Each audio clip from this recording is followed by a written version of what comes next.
भारत में कई बार सवाल उठता है कि अधिकारी काम करना तो चाहता है मगर वो दबाव के कारण कर नहीं पाता। ऐसे अधिकारियों की एक लंबी फहरिस्त है जिन्होंने समाज में कुछ नया करने की कोशिश की मगर वो राजनीति के शिकार हो गए। मैं एक बहुधर्मी और सेकुलर परिवार से आता हूँ। मेरे पिता हिंदू हैं जबकि माँ मुस्लिम थी। मेरे निजी दस्तावेजों को ट्विटर पर डालना अपमानजनक है। यह मेरे परिवार की निजता का उल्लंघन है। महाराष्ट्र के मंत्री नवाब मलिक झूठे हमलों से मैं आहत हूँ। ये शब्द है एनसीबी के जोनल डायरेक्टर समीर वानखेड़े के। मुंबई क्रूज ड्रग्स मामले की जांच कर रहे समीर वानखेड़े पर गंभीर आरोप लगे हैं। समीर वानखेड़े की जांच में शाहरुख खान के बेटे आर्यन खान को सलाखों के पीछे पहुंचना पड़ा है। ये तो अब जांच का विषय है कि क्या वाकई समीर वानखेड़े ने रिश्वत ली है या नहीं, मगर किसी भी अधिकारी की निजी जिंदगी का सार्वजनिक करना कितना सही है। भारत में कई बार सवाल उठता है कि अधिकारी काम करना तो चाहता है मगर वो दबाव के कारण कर नहीं पाता। ऐसे अधिकारियों की एक लंबी फहरिस्त है जिन्होंने समाज में कुछ नया करने की कोशिश की मगर वो राजनीति के शिकार हो गए। उदाहरण के लिए आप अशोक खेमका को ही ले लीजिए।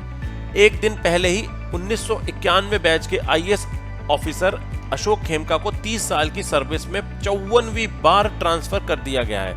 हालांकि उनके ट्रांसफर का कारण सरकार ने अभी तक नहीं बताया है।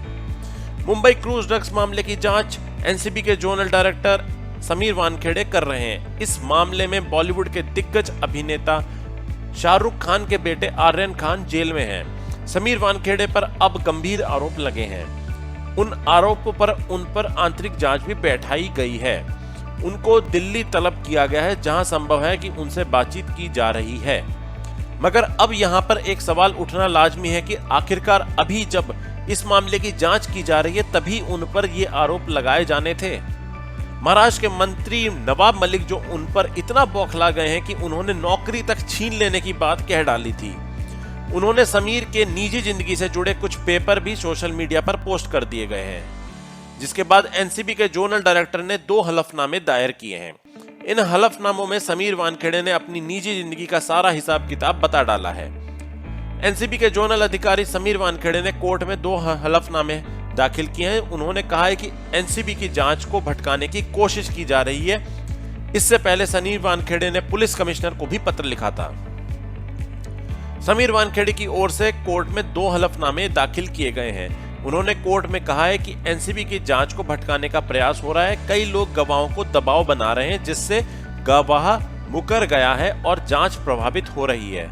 यहां तक कि उन्होंने यह भी कहा है कि मेरे ऊपर दबाव बनाया जा रहा है और मुझे धमकी दी जा रही है। मेरी बहन, मरी हुई मां के साथ पूरे परिवार को भी टारगेट किया जा रहा है। समीर वानखेड़े ने मीडिया को जारी किए अपने पत्र में लिखा है कि मेरे पिता श्री ज्ञानदेव कचरूजी वानखेड़े साल 2007 में पुणे में एक्साइज विभाग के बतौर सीनियर पुलिस इंस्पेक्टर के पद से रिटायर हुए थे।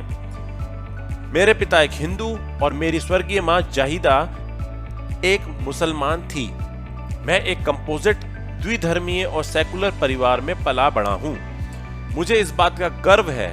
मैंने 2000 साल में डॉक्टर शबाना कुरैशी से शादी की और साल 2016 में आपसी रजामंदी से हमने तलाक लिया था, जिसके बाद 2017 में मैंने क्रांति दीनानाथ रेडेकर से शादी की थी।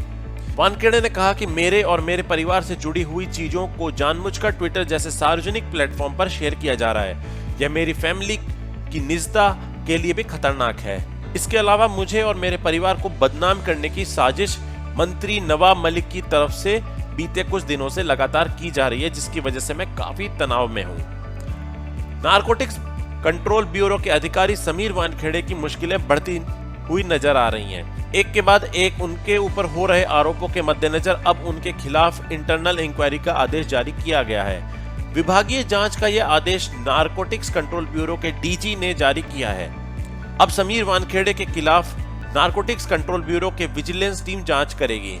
समीर वानखेड़े की मुश्किलें अब 2 तरफा बढ़ने लगी हैं। एक तरफ जहां खुद एनसीबी की तरफ से ही उनके खिलाफ जांच की जाएगी, वहीं अब प्रभाकर सैल के हलफनामे के बाद मुंबई पुलिस भी उनके खिलाफ एक्सटॉर्शन के आरोपों के तहत जांच शुरू कर सकती है। प्रभाकर सैल सोमवार की सुबह मुंबई के कमिश्नर ऑफिस पहुंचे थे, जहां से उन्हें अंधेरी क्राइम की तरफ ले जाया गया